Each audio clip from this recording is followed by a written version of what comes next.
തഴവ, പാവുമ്പ, പാലമൂട്, മണികണ്ഠ സന്നിധിയിൽ ക്ഷേത്ര പുനരുദ്ധാരണ സമർപ്പണവും പുനഃപ്രതിഷ്ഠയും വെള്ളിയാഴ്ച സമാപിക്കും.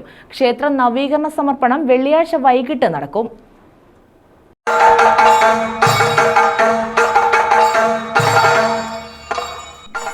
തഴവ, പാവുമ്പ, പാലമൂട്, മണികണ്ഠ സന്നിധി ക്ഷേത്രത്തിന്റെ പുനരുദ്ധാരണ സമർപ്പണവും പുനഃപ്രതിഷ്ഠാ ചടങ്ങുകളും വെള്ളിയാഴ്ച സമാപിക്കും. ഏപ്രിൽ 1-നാണ് ചടങ്ങുകൾ ആരംഭിച്ചത്. 4 വൈകിട്ട് 6-ന് യജ്ഞാചാര്യൻ പാവുമ്പ രാധാകൃഷ്ണൻ ക്ഷേത്ര നവീകരണ പ്രവർത്തനങ്ങളുടെ സമർപ്പണം നിർവഹിക്കും. ക്ഷേത്ര ഭരണസമിതി president Santosh Chuliyil, secretary Shiju S, treasurer Sivakumar S തുടങ്ങിയവരുടെ നേതൃത്വത്തിലുള്ള കമ്മിറ്റിയാണ് ചടങ്ങുകൾക്ക് നേതൃത്വം നൽകുന്നത്. വൃന്ദാവനത്തിൽ കെ ലത, വിജയഭവനത്തിൽ വി വിജയൻ, കെ രഘു, ആണുംപുറത്ത് സദാശിവൻ പിള്ള, മഹേഷ് ഭവനം തുടങ്ങിയവരാണ് ക്ഷേത്രത്തിന്റെ സമർപ്പണം നിർവഹിച്ചിട്ടുള്ളത്.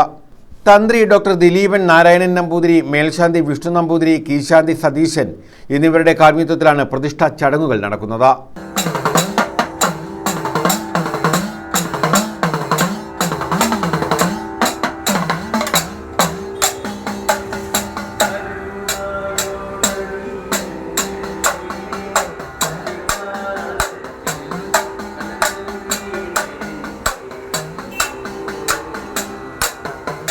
News bureau, Thazhava.